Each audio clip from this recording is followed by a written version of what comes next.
I am a late addition to the pulpit today. This service was originally going to be offered by a different member of our community who's experiencing health problems and had to cancel. And one of the funny things that happens when a late switch occurs is that whoever steps in to catch the ball catches the topic. And I just think we should take a moment to acknowledge the restraint I'm showing in talking about hope and not Samhain or your ancestors.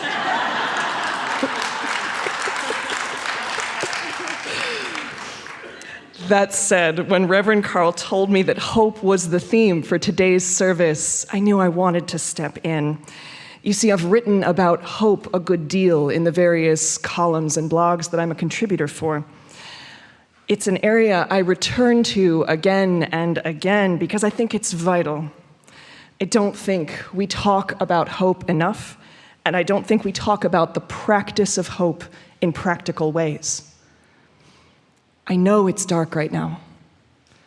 A terrible war with deep and twisting roots is unfolding in the Middle East. Climate change continues to wreak havoc.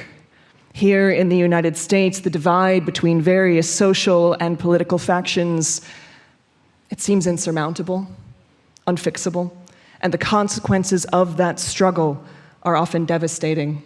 And we are turning toward the season of darkness. On a personal level, many people struggle with the lack of daylight that accompanies our autumn and winter seasons. It's a lot, and it seems like it always is anymore. The Christian faith tradition offers us a triad of tools with which to meet the world: faith, hope, and love. Faith and love get a lot of coverage in their various ways. I'm always mildly amused by the balance of liquor stores to churches in small towns. And if you turn on almost any music station, most of the songs will be about love or the lack of it. We do seem to at least talk about the faith and love parts of the triad a good deal, but hope doesn't get as much coverage, and I would argue that without it, neither faith nor love are as strong, are as potent as they could be. Like faith and love, the tapestry of hope is woven of practical as well as more mystical threads. One of the first and most useful things to understand is what hope is and what it is not. Cultivating hope does not mean attempting to maintain starry-eyed naivety about the world, or using love and light and good vibes only as a way to spiritually bypass our own behavior. Hopefulness is simply the realistic expectation that something good will happen and that we have some influence over it. It's not an everything's going to be perfect and amazing attitude. Hope is aspirational while being grounded in reality. I do truly believe that we find what we look for. I'm sure you all know someone who, no matter what blessings come into their lives, always has something to complain about. The inverse is also true. One of the things I loved the most about my late father was that he could find something good in almost every person and situation he came into contact with. He looked for the good, for the hope, and he found it every single time, even when I couldn't. So let's talk about that first practical part of hopefulness: the reasonable expectation that something good will happen.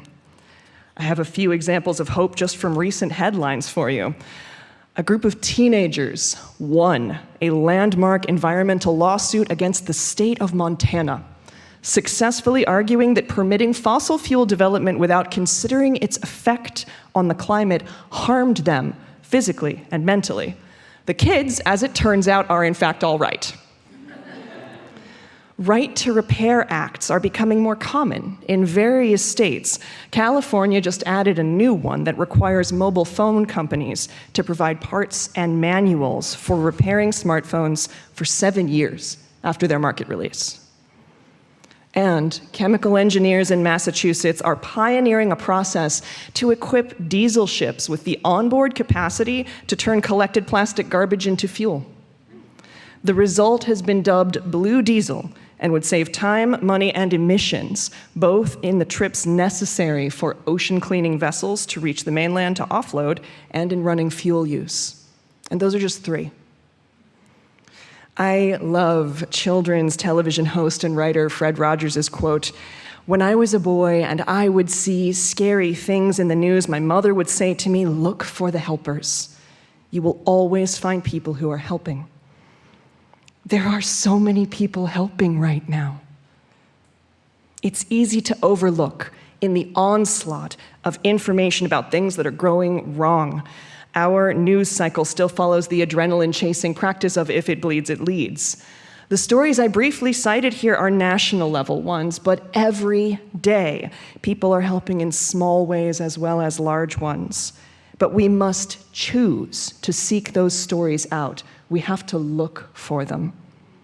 Remember to look for the helpers, to look for hope. You will find what you seek. Hopefulness is the reasonable expectation that something good will happen and that we have some influence over it. That second part is really important as well. We feel more hopeful when we remember our own sense of agency. Although this is a big world with very big problems, we also matter and can influence our surroundings. Hope is a feedback cycle. When we successfully manage a challenge, it increases our optimism that we will do so again in the future. One of my favorite quotes is, "You have a 100% success rate of surviving every bad day so far." It's a little pithy, but sometimes it's what I need on the rough days. When I was in Marine Corps boot camp a little over 20 years ago, there was another saying there, which is chow to chow and mail call to mail call. And this saying encapsulated the idea of making everything smaller, of focusing just on what was directly in front of us, rather than trying to fathom and emotionally sit with the reality of 3 months while being screamed at by a drill instructor. Narrowing my scope of focus is a practice I still bring to my life. Every day, we successfully navigate small challenges. It's so easy to dwell on what went wrong or on the immensity of problems facing our world. But if we pause to remember the challenges we've overcome, we are teaching our brains how resilient we are. We're laying the groundwork for hope. So take a moment right now and close your eyes. What difficulty have you overcome today or this week, whether big or small?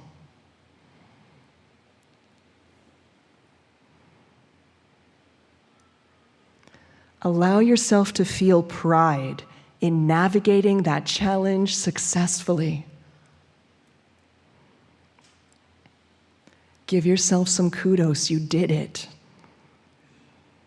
You're here with us. You made it, and I am so proud of you.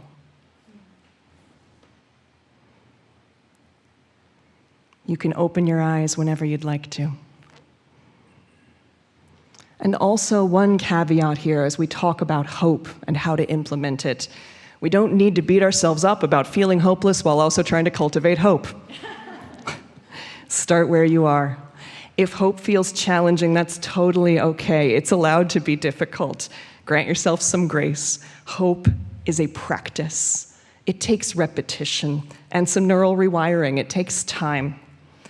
And speaking of neural rewiring, that brings me to the next practical way to cultivate hope. Reframing our thoughts is a powerful way to work with the brain's ability to learn new patterns and behaviors. This flexibility is known as neuroplasticity. Reframing is also part of approaching hope as a practice. It's something we repeat so that we can get better at it. When we're struggling with low levels of hope, reframing a thought to be happy is frequently unhelpful. However, reframing a thought to be neutral can be incredibly effective. For example, everything is ruined now becomes, I'm trying as hard as I can and giving myself some grace, right? We haven't covered it in glitter, but we've taken the sting out a little bit. Begin with observing and reframing your thoughts when you notice them. The practice of slipping into the observer mode that many of us learn in various forms of meditation training is useful here. Don't worry about catching and correcting every thought. Start with the most repetitive or intrusive ones and grow from there. My favorite technique when I'm working on reframing thoughts is to write down the most intrusive and harmful ones and then write out a counter statement for them. So, for example, one of my regular ones right now is, I am never going to get caught up. And yeah, I know, right? I saw all the nods like, yeah, preach, yep. It becomes, I'm working at a steady pace and honoring my needs. My worth is not determined by my productivity, right? Neutral. Then I memorize the counter statement. When the repetitive or hopeless thought occurs and I catch it, I tell myself the reframed thought, sometimes out loud. Eventually, my brain will stop sending the repetitive thought. I know because I've done this tactic many, many times. This method does take time, but it works. Remember, hope includes techniques that take practice, that take repetition. The next practical approach to hope involves focus. Focus on what you can influence. The person we always have the most influence over, of course, is ourselves. By tending to the aspects of our lives that we have the most control over, we help create the right circumstances for hope to flourish. Think of it as amending the soil that a garden grows in. Keep up with your self-care and creative outlets, especially when things are hard. It's tempting to surrender to the gravitational pull of the couch and dopamine hunting via social media, but continuing or starting a self-care regimen is one of the best ways to cultivate hope and resistance and resilience. Small activities that inspire pleasure or joy are the building blocks of hope.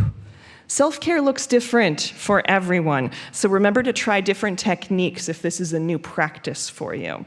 And remember, there's a difference between a numbing activity and a replenishing one, but I'll save that for a different sermon. Our self-care gives us smaller moments to look forward to, as well as times of pleasure and satisfaction. The combined effect is strongly supportive of a resilient mindset. When you can, get involved with group efforts and activities. Reverend Carl has a wonderful saying, if you feel like you are just one person alone, stop being one person alone. If you're having a hard time processing some of the political or environmental challenges facing us, get involved in a group focused on creating change on those fronts. It's a great way to address some of those feelings. And pro tip, there are some of those groups right here in this congregation. Doing something, even a small thing about a big problem, can help us feel more optimistic. It also puts us in contact with other people who are trying to make the world a better place. Getting involved in local social, racial, and environmental justice organizations is a wonderful way to make an impact, as well as connect with others of like mind. Acts of compassion and care help foster a sense of control over the world around us, as well as have a positive effect on the lives of others. I'd like to share my favorite quote on this subject from the book A House for Hope, The Promise of Progressive Religion for the 21st Century. This quote phrases the link between community and hope much better than I ever could. Hope rises. It rises from the heart of life, here and now, beating with joy and sorrow. Hope longs. It longs for good to be affirmed, for justice and love to prevail, for suffering to be alleviated, and for life to flourish in peace. Hope remembers the dreams of those who have gone before and reaches for connection with them across the boundary of death. Hope acts to bless, to repair, and to protest. Hope can be disappointed, especially when it is individual rather than shared, or when, even as shared aspiration, it encounters entrenched opposition. To thrive, hope requires a home, a sustaining structure of community, meaning, and ritual. Only with such a habitation can hope manifest the spiritual stamina it needs to confront evil, endure through trouble, and hold fast to that which is good. And one last tip. Monitor your media intake. If you're a bit of a news junkie like me, have specific windows of time for connecting to the news, and then shut off that media feed. We can only absorb so much information before we hit overload. Give yourself plenty of wind-down time after the last news bulletin of the day to recover and reset before bed. Monitoring media also includes our entertainment. It's October. I'm not going to tell you not to watch horror movies, but stay aware of the emotional tone of your entertainment media and choose options that support the emotional state you'd prefer to cultivate. The stories that we read and tell matter. Remember what hope truly is. It's the burning coals that fire the engine of transformation. It is a brazen blaze that inspires big dreams. Hope is audacious, the driving force behind social changes that seemed unthinkable once. And hope will deliver them again. Hope empowers us to change things, believing that the path can be different, can be better, can be more just. This is an act of immense hope, and it is an act that has been performed again and again and again. Feed your hope. Stay connected with community. Seek out and read the uplifting stories. Pay attention to your thoughts. Building the beloved community is going to take all of us, and we need to keep our engine fed with hope.